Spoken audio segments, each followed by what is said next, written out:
I'll give you a story and then a final hadith of the Holy Prophet of Islam. Musa alayhi salam is in the middle of the Red Sea.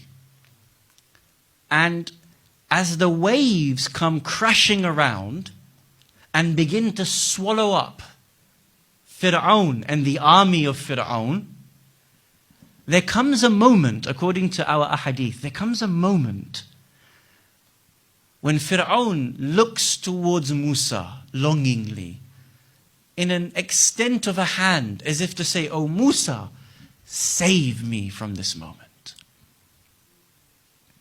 Imagine the terror. You're about to be drowned. You've just seen your whole army be drowned.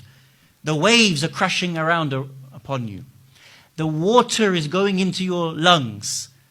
Fir'aun looks longingly for a moment of safety at the hand of Musa alayhi salam. Do you know what the hadith says? Musa alayhi salam turns his face away in disgust at Fir'aun. "I want nothing to do with you, Fir'aun. I will not save you at this moment." The hadith says, Allah subhanahu wa ta'ala revealed into the heart of Musa at that moment, "O Musa, why did you turn away in disgust from Fir'aun?" He says, "Oh Allah, this is Fir'aun. He is the one who has claimed godhood against you. He is the one who said, build this high bridge and I will come up and fight against the Lord of Musa. Now you want me to save him?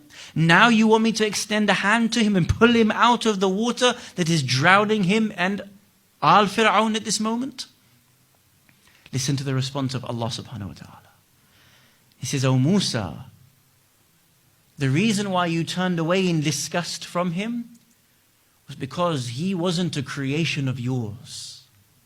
Had you created him, you would have seen him the way I see him. And if Fir'aun had just called towards me and not you, I would have been the one to save him." Look at the difference between how we see people and how we see the world versus how Allah subhanahu wa ta'ala sees people and the world.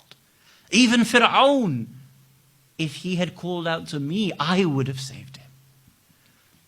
Our problem is that we take every other idea as our own idea other than Islam's ideas.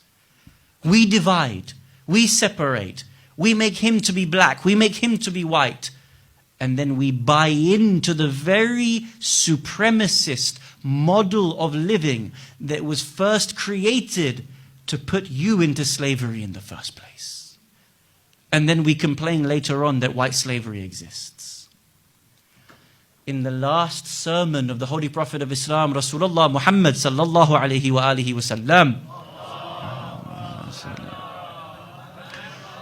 the Prophet stated, there is no difference between Arab and non-Arab. Arab is not superior to non-Arab. Non-Arab is not superior to Arab. Black is not superior to white. White is not superior to black, except he who has the most amount of taqwa, God consciousness in the way of Allah subhanahu wa ta'ala. Allah doesn't see black and white. The Prophet doesn't see black and white. Allah never divided you into a superior race and an inferior race. He never made one group of people to be essentially better than another people. It was only about he who has greater piety and justice within them as a soul. The more you and I buy into these ideas that race exists, the longer you and I will perpetuate the very ideas and foundations that white supremacy uses in order to be able to say that you are less than someone else. It requires